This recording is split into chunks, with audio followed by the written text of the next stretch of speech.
Parce que les policiers lui ont demandé de venir. Viens par là, toi.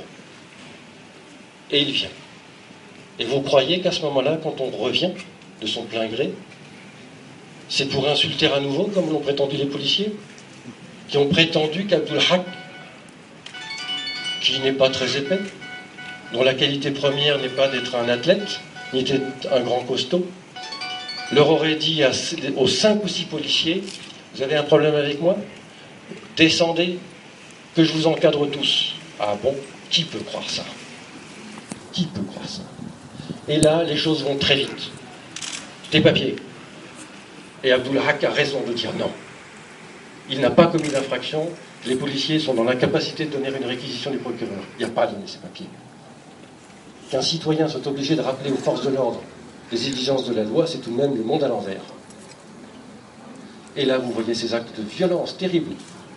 Vous voyez le beau-père avoir une attitude que j'ai trouvée extrêmement touchante, très fraternelle, très paternelle,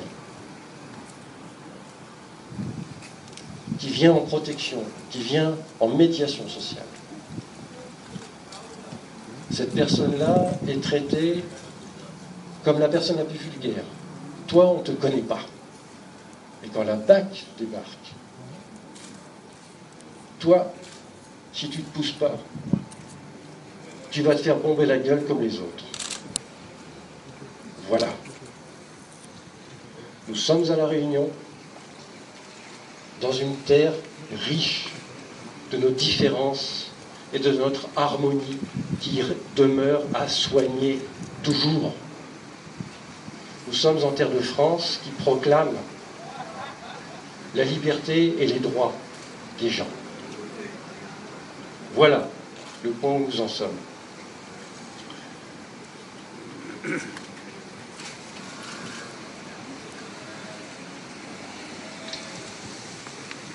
J'invite chacun, ce n'est qu'une invitation, à ne pas stigmatiser un corps, une institution. Chacun d'entre nous, parce que nous vivions dans la convivialité, dans les familles. Chacun de nous connaît des membres de la police. Chacun de nous peut témoigner qu'il y a dans la police des personnes extrêmement dévouées, des personnes très courageuses, qui sont souvent les mieux placées pour nous dire aussi que dans leur rang, ils comptent des gens moins conscients qu'eux, moins honorables qu'eux, et qui savent qu'il y a partout, dans toute institution, quelle qu'elle soit, quelques abrutis parfaits et quelques cow-boys. Quand la Déclaration des droits de l'homme impose le droit de demander compte à tout agent d'administration, voilà ce que ça veut dire. Donc ne stigmatisons pas, mais ne laissons pas se commettre des injustices.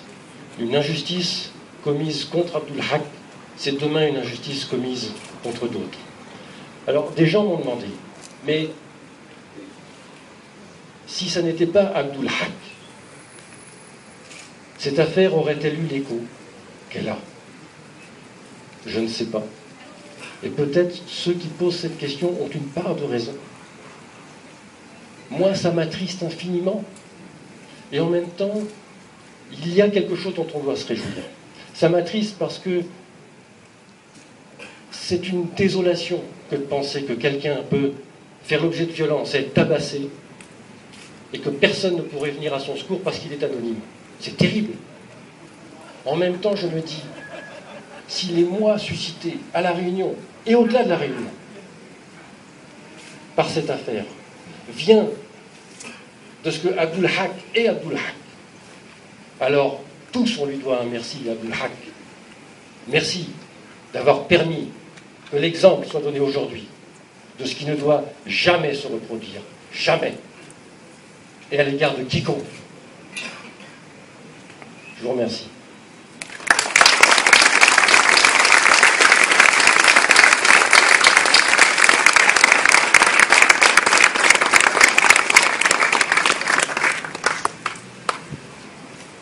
On m'a posé également la question de savoir si des plaintes seront déposées.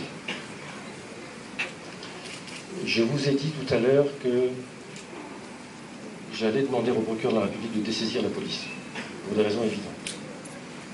Pourquoi? Alors, si la police est dessaisie, on déposera des plaintes. Si la police n'est pas dessaisie, pourquoi vous voulez que je dépose des plaintes, en sachant très bien le sort qui leur sera réservé? Voilà.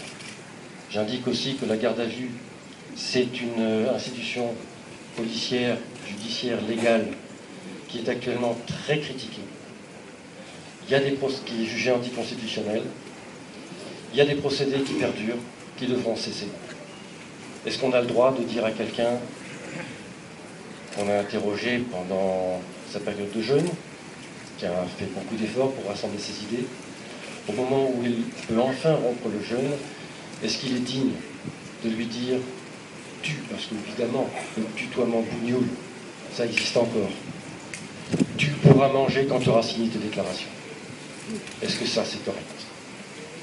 Est-ce qu'il est correct d'étrangler quelqu'un dans un fourgon de police pendant qu'un autre tient tendu le bras de l'intéressé? Dans quel pays vivons-nous? Alors qu'est-ce que nous avons à faire ici? Nous avons à être des témoins actifs, des témoins présents. Ça n'est que de nous que dépend ce que peut-être la Réunion aujourd'hui et demain.